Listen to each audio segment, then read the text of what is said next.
दोस्तों, अगर आप इंडोनेशिया से इंपोर्ट एक्सपोर्ट बिजनेस करना चाहते हैं या करने जा रहे हैं तो इस वीडियो में इंडोनेशिया के बारे में बताने जा रहा हूं। मैं Harsh Dhawan, international business trainer, importer और एक्सपोर्टर।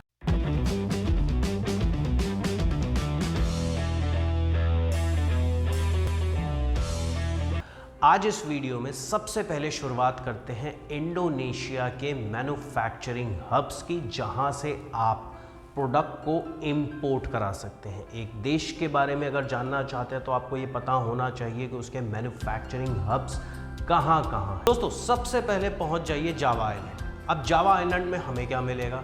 अगर मैं जावा आइलैंड के आसपास की जगह में जाता हूं या मैं जकार्ता में जाता हूं तो आपको टेक्सटाइल इंडस्ट्री वहां अच्छी खासी मिल जाएगी, इलेक्ट्रॉनिक्स की मैन्युफैक्चरिंग हब भी मिल जाएंगे और ऑटोमोटिव पार्ट्स भी अच्छे खासे मिल जाएंगे। इवन कंज्यूमर गुड्स भी आपको वहां से अच्छे खासे मिल जाएंगे और आप इनको इंपोर्ट करा सकते हैं। अगर मैं बात करूं बैटम, जो कि एक आइलैंड है जो कि सिंगापुर के बिल्कुल नज़दीक है, तो ध्यान में रखिए। ख़ास तौर से अगर मैं बात करूं, अगर आप इस आइलैंड में कौन कौन से मैन्युफैक्चरिंग हब होंगे, वो है इलेक्ट्रॉनिक्स और शिप बिल्डिंग का काम यहाँ पे सबसे ज़्यादा किया जाता है। ऑयल रिफाइनिंग का काम भी यहाँ पे सबसे ज़्यादा होता है। सुराबाया चले जाइए, जो कि सेकेंड लार्जेस्ट सिटी है इंडोनेशिया की। अगर मैं बात करूं कि वहां से हमें क्या मिलेगा, शिप बिल्डिंग का काम सबसे ज़्यादा होता है, पेट्रोकेमिकल्स का काम सबसे ज़्यादा होता है, फूड प्रोसेसिंग यूनिट्स आपको सबसे ज़्यादा मिल जाएगी। उसके बाद पहुंच जाइए बेकासी, जो कि ईस्ट ऑफ जकार्ता में आपको पड़ेगा। अगर मैं बात करूं, वहाँ पे टेक्सटाइल को फोकस सबसे ज़्यादा किया जाता है, तो टेक्सटाइल से रिलेटेड प्रोडक्ट मिल जाएंगे, ऑटोमोटिव पार्ट्स मिल जाएंगे और इलेक्ट्रॉनिक्स मिल जाएगा। कारावैंग की बात करूं, जो कि जकार्ता के वेस्ट साइड पे लोकेटेड है, तो वहाँ पे भी ऑटोमोटिव इंडस्ट्री अच्छी खासी लगी हुई है। मैन्युफैक्चरर और सप्लायर आपको इजीली मिल जाएंगे। सुराकार्ता की बात करूं या योग्यकार्ता की बात करूं तो यहाँ पे भी आपको टेक्सटाइल, ट्रेडिशनल क्राफ्ट्स और फर्नीचर, स्पेशली फर्नीचर आपको यहाँ से मिल जाएगा। बैंडंग की बात करूं, बैंडंग जो कि अपने आप में एक टेक्सटाइल इंडस्ट्री का सबसे बड़ा मैन्युफैक्चरिंग हब है, जहां पे आपको सिर्फ और सिर्फ टेक्सटाइल ही मिलेगा। मैदान की बात करूं, मैदान जो कि एक आइलैंड है, कहां पे? सुमात्रा में। स्पेशली जहां जो मैन्युफैक्चरिंग होती है वो होती है फूड प्रोसेसिंग, टेक्सटाइल और पाम ऑयल की। बालिक पापन की बात करूं तो यहाँ पे आपको पेट्रोलियम इंडस्ट्री और ऑयल रिलेटेड इंडस्ट्री ईजिली मिल जाएगी। अगर मैं बात करूं इंडोनेशिया के एग्रीकल्चर प्रोडक्शन का, जी हाँ दोस्तों, सबसे बड़ा फ़ायदा क्या है?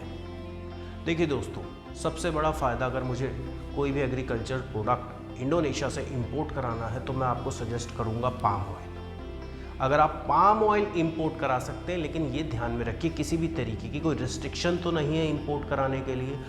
ये रिस्ट्रिक्शंस आपको कहाँ से पता लगेगी वो मैं आगे आने वाले वीडियोस में आपको बताऊंगा। लेकिन पाम ऑयल का एक ऐसा मार्केट है जो कि वर्ल्ड वाइड बहुत चलता है और इंडिया में सबसे ज़्यादा इंपोर्ट होता है। तकरीबन हर चीज़ में पाम ऑयल यूज़ होता है। लेकिन बिजनेस अच्छा है, लेकिन भाई हेल्थ के लिए बिल्कुल अच्छा नहीं है। काम कर रहे हैं, ठीक है, काम हो रहा है, लेकिन हेल्थ के लिए बिल्कुल अच्छा नहीं है। आपको क्लियर बता रहा हूँ, बिजनेस चल रहा है, लोग ला रहे हैं, लोग बेच भी रहे हैं और लोग खा भी रहे हैं, लेकिन हेल्थ के लिए बिल्कुल बकवास है। तो दोस्तों, पाम ऑयल एक प्रोडक्ट है जो इंडोनेशिया से आप अच्छा खासा इंपोर्ट करा सकते हैं। इसके बाद अगर मैं बात करूं, राइस भी आप इंपोर्ट करा सकते हैं।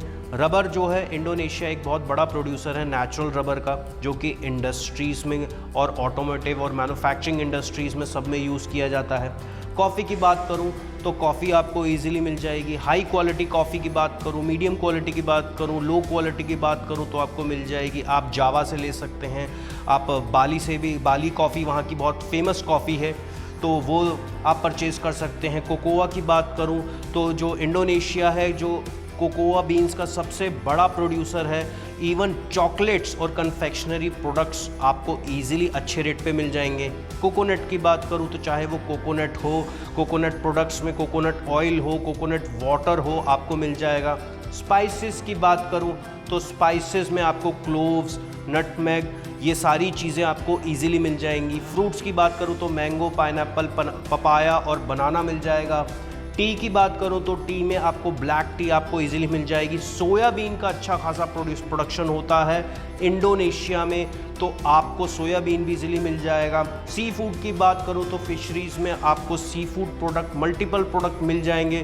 पोल्ट्री की बात करो तो पोल्ट्री प्रोडक्ट्स और डेयरी प्रोडक्ट्स भी आपको इंडोनेशिया से मिल जाएंगे। इंडोनेशिया है वो कौन कौन से प्रोडक्ट एक्सपोर्ट करता है? सबसे पहली रैंक पे तो पाम ऑयल ही आता है, क्योंकि सबसे ज़्यादा लोग उससे पाम ऑयल ही लेते हैं। पाम ऑयल की खास बात ये भी है, पाम ऑयल में ना जो प्रोडक्शन करने में पानी का इस्तेमाल ज़्यादा किया जाता है, तो इंडोनेशिया में भैया पानी की कमी तो है नहीं, तो इसीलिए वो फोकस ही पाम ऑयल पे करते हैं। और अनलिमिटेड डिमांड है, क्योंकि लोगों को सस्ता तेल चाहिए। सस्ते में जाएंगे तो पाम ऑयल है, लेकिन हेल्थ में जाएंगे तो हेल्थ से कॉम्प्रोमाइज़ करेंगे, मैं आपको क्लियर बता रहा हूँ। तो पाम ऑयल इंडोनेशिया सबसे ज़्यादा एक्सपोर्ट करता है। मिनरल फ्यूल्स भी सबसे ज़्यादा एक्सपोर्ट करता है। इलेक्ट्रिकल मशीनरी और इक्विपमेंट सबसे ज़्यादा एक्सपोर्ट करता है। रबड़ और रबड़ से रिलेटेड प्रोडक्ट सबसे ज़्यादा एक्सपोर्ट करता है। टेक्सटाइल और एपरल भी एक्सपोर्ट करता है। फुटवियर्स भी एक्सपोर्ट करता है। अगर मैं बात करूं सी फूड की तो सी फूड भी एक्सपोर्ट करता है। वुड और वुडन प्रोडक्ट्स भी एक्सपोर्ट करता है। कॉफ़ी और टी एक्सपोर्ट कर सकता है। कोकोआ एक्सपोर्ट करता है। स्पाइसेस एक्सपोर्ट करता है। व्हीकल और ऑटोमोटिव पार्ट्स, ये सारे प्रोडक्ट्स एक्सपोर्ट करता है। अब हम बात करते हैं कि अगर हम इंडोनेशिया में जा रहे हैं या इंडोनेशिया से डील कर रहे हैं तो इंडोनेशिया को हम क्या क्या एक्सपोर्ट कर सकते हैं, इंडोनेशिया में कौन से प्रोडक्ट की हमें डिमांड मिलेगी। मशीनरी और इक्विपमेंट्स में डील करिए, अच्छा खासा मार्जिन मिलेगा। इंडस्ट्रियल मशीनरी जितनी भी है, कंस्ट्रक्शन से रिलेटेड मशीनरी जितनी है, एग्रीकल्चर से रिलेटेड मशीनरी जितनी भी है, आप इंडोनेशिया में एक्सपोर्ट कर सकते हैं।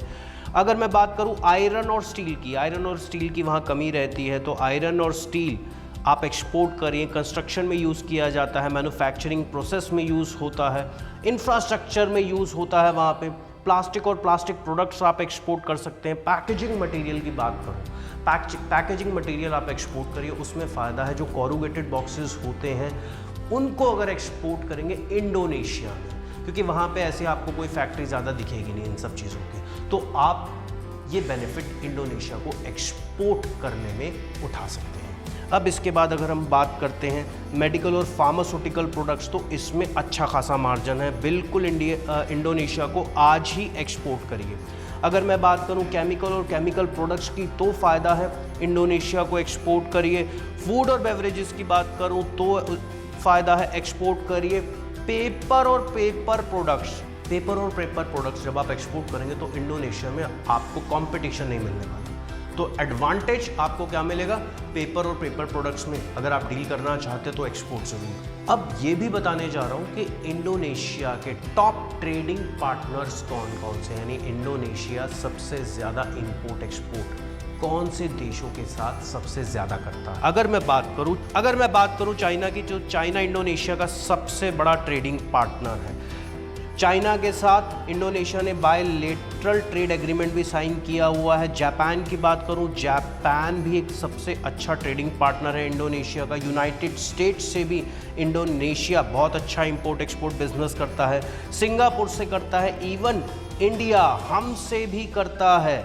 साउथ कोरिया की बात करूं तो साउथ कोरिया से करता है, मलेशिया से करता है, थाईलैंड से भी इंपोर्ट एक्सपोर्ट बिजनेस करता है, ऑस्ट्रेलिया से करता है, यूरोपियन यूनियन से करता है, वियतनाम से करता है, इवन सऊदी अरेबिया से भी करता है। अब सबसे इंपॉर्टेंट चीज़ इंडोनेशिया की होलसेल मार्केट्स के बारे में बताने जा रहा हूँ, तो ध्यान से समझिए, देखिए क्या होता है। अगर मैन्युफैक्चरर आपको इतनी क्वांटिटी में आपके साथ उसकी डील नहीं बैठ रही, तो आप होलसेल मार्केट से भी प्रोडक्ट परचेज कर सकते हैं, या अगर आप एक्सपोर्ट करना चाहते हैं तो ये मार्केट्स आपके लिए बहुत ज़्यादा बेनिफिशियल रहे। इंडोनेशिया में आप ताना अमंग मार्केट जो कि जकार्ता में है, वहाँ चले जाइए। वहाँ पे आपको फैब्रिक, क्लोथिंग और फैशन एक्सेसरीज़ का पूरा होलसेल मार्केट दिखेगा।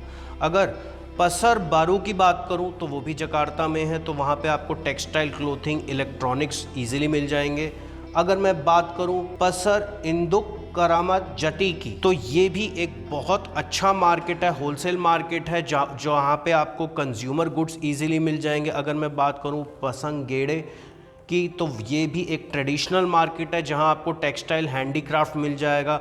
सुराबाया होलसेल मार्केट जो कि सुराबाया में है, जहां पे आपको हाउस होल्ड आइटम्स और इलेक्ट्रॉनिक्स बहुत अच्छी रेंज में मिल जाएगा। पसर तेराबन की बात करूं तो यहाँ पे आपको वेजिटेबल्स, फ्रूट्स और सी फूड मिल जाएगा। अगर मैं बात करूँ तेम्बोंग जया मार्केट की, तो यहाँ पे आपको टेक्सटाइल, इलेक्ट्रॉनिक्स और हाउस होल्ड गुड्स मिल जाएंगे। तो दोस्तों ये थी इंडोनेशिया के होलसेल मार्केट। उम्मीद करता हूँ इंडोनेशिया को लेकर आपके डाउट्स क्लियर हुए होंगे। अगर फिर भी कोई क्वेश्चन है तो कमेंट बॉक्स में टाइप करके हमसे ज़रूर पूछिए। किसी भी प्रोडक्ट के बारे में जानना चाहते हैं, किसी कंट्री के बारे में जानना चाहते हैं, इंपोर्ट एक्सपोर्ट बिजनेस के बारे में कोई भी क्वेश्चन हो, कमेंट बॉक्स में टाइप करके ज़रूर पूछिए। वीडियो अच्छा लगा तो लाइक ज़रूर करिए, शेयर ज़रूर करिए। इस वीडियो में इतना ही, मिलता हूँ अगले वीडियो में, तब तक के लिए जय Hind.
We'll be right back.